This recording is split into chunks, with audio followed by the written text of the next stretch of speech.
Pendidikan adalah kunci masa depan negara. Dengan kemajuan teknologi, bahan digital kini memberi kesan besar dalam memperkasa pendidikan di seluruh dunia, termasuk Malaysia.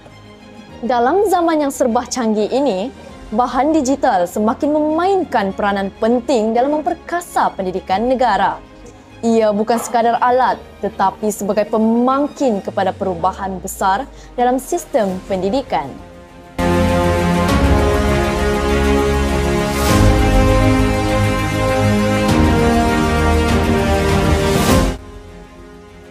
Dengan bahan digital, pelajar kini boleh mengakses ilmu tanpa batasan, masa dan tempat.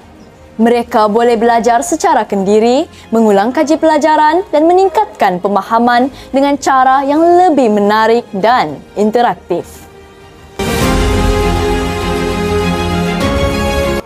Bahan digital bukan sahaja membantu pelajar menguasai subjek dengan lebih mendalam, tetapi juga memberi mereka peluang untuk mencipta impak dalam bidang yang mereka minati.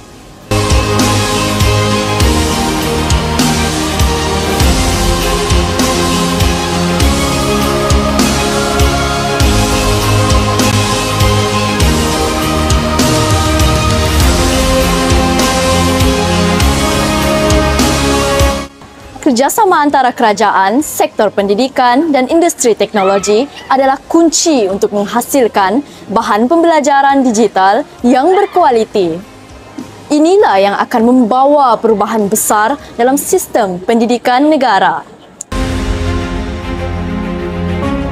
Bahan digital membuka pintu akses kepada pendidikan berkualiti, tidak kira di mana kita berada. Ini mengurangkan jurang pendidikan antara bandar dan luar bandar, serta menyediakan peluang sama rata untuk semua. Saya Atalawa A, wartawan Lakasi. Bersama saya seorang GPM dan seorang guru di SMK Limbanak.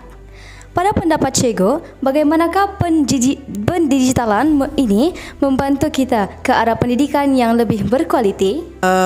Pada pandangan saya, pendigitalan memang sesuatu yang sangat penting kerana melalui pendigitalan kita boleh melihat bagaimana sistem pendidikan itu tidak kaku dan beku di satu tahap sahaja.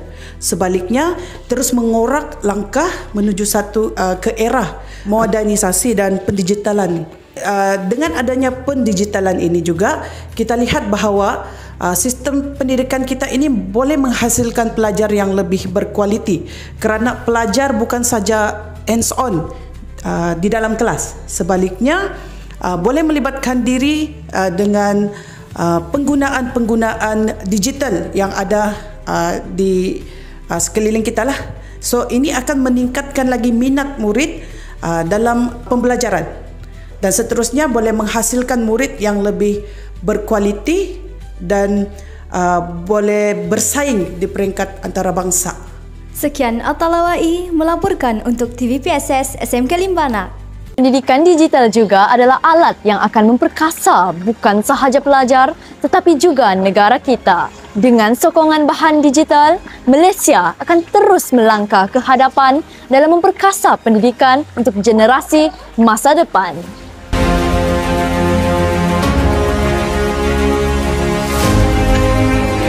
Melalui pendigitalan juga, murid bukan sahaja dapat mengakses maklumat semata-mata, malah mereka juga boleh belajar secara dalam talian, bermain permainan secara online yang lebih menarik serta membuat pembacaan dan mengisi pembacaan secara atas talian juga. Secara keseluruhan, penggunaan bahan digital dalam pendidikan telah memainkan peranan yang semakin penting dalam memperkasa sistem pendidikan negara. Selain itu, pendidikan digital juga turut membuka peluang pembelajaran sepanjang hayat dan merapatkan jurang pendidikan antara bandar dan luar bandar. Dengan usaha bersepadu daripada semua pihak, bahan digital mampu menjadi pemangkin utama dalam melahirkan generasi berilmu, berkemahiran dan berdaya saing di peringkat global. Dia Akila, TVPSS SMK Limbanak.